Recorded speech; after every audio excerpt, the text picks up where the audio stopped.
Kasih karunia dan damai sejahtera dari Tuhan Allah Bapa kita, dan dari anaknya Tuhan Yesus Kristus menyertai kamu sampai selamanya. Amin. Selamat pagi saudaraku, mari kita tetap setia melakukan hal yang baik untuk kemuliaan Tuhan.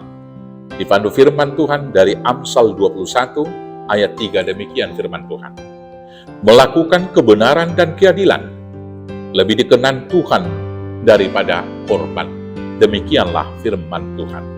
Bapak Ibu Saudaraku yang terkasih dalam Yesus Kristus, yang diinginkan Tuhan dari kita adalah hidup beribadah untuk kemuliaan Tuhan dan kemudian menjadi berkat bagi banyak orang.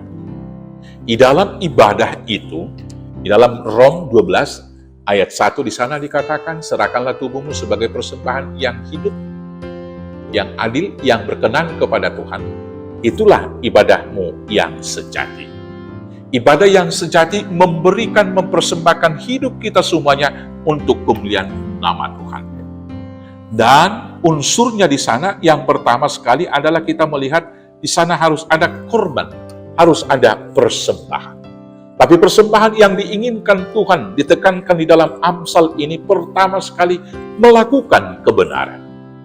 Beribadahan formal dengan memberikan persembahan kita, itu tentu berkenan bagi Tuhan, tapi lebih berkenan lagi kalau kita hidup dalam kebenaran. Dalam zaman modern ini, banyak orang rajin beribadah. Bisa menghafalkan 100 ayat Alkitab, panjang berdoa, memuji Tuhan dengan histeris dan luar biasa. Tetapi, hidup di dalam kenyataan masih tetap dalam kebencian. Sangat gampang tersinggung. Dan ketika ada penyakit, ada ancaman, lebih takut daripada orang-orang yang tidak pernah beribadah. Apakah ini kebenaran? Bukan itu yang dimaksudkan oleh Tuhan.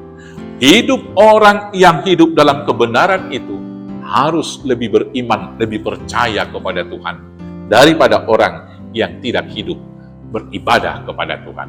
Yang berikut, Bapak Ibu Saudara-saudaraku yang terkasih, orang yang hidup di dalam kebenaran itu selalu mengukur standar kebenaran itu menurut firman Tuhan, bukan menurut apa yang terjadi di dunia ini. Karena kebenaran-kebenaran yang ada di dunia senantiasa bergeser.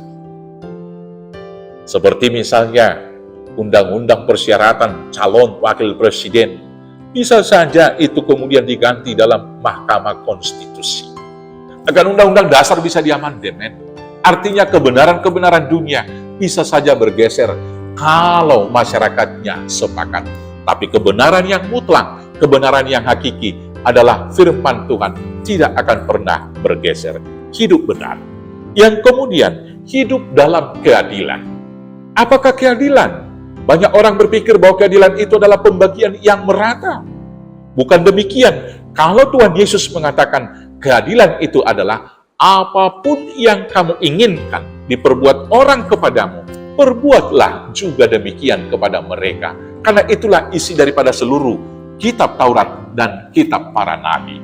Saudara-saudaraku, kita mau berlaku adil. Kalau kita ingin dikasihi oleh orang, maka marilah kita lebih dahulu mengasihi. Kalau orang lain mau mengampuni kita, mari kita mengampuni orang lain. Kalau kita ingin dihormati, marilah kita lebih dahulu menghormati orang lain. Tetapi keadilan yang lebih daripada Tuhan adalah bagaimana kita bahkan mengampuni musuh dan mengasihi orang yang tidak layak dikasihi. Itulah keadilan yang telah kita terima dari Tuhan, dan untuk itulah kita juga dipanggil. Maka selamat melakukan kebenaran, selamat melakukan keadilan. Itulah persembahan yang sangat berkenan kepada Tuhan. Tuhan Yesus memberkati. Amin. Kita bersatu dalam doa. Terima kasih Bapa yang baik. Biarlah kami hidup dalam kebenaran dan keadilan Tuhan, sehingga hidup kami berkenan kepada Tuhan. Di dalam Yesus Kristus Tuhan Juru Selamat kami yang hidup. Amin. Selamat beraktivitas. Tuhan Yesus memberkati. Horas, horas, horas.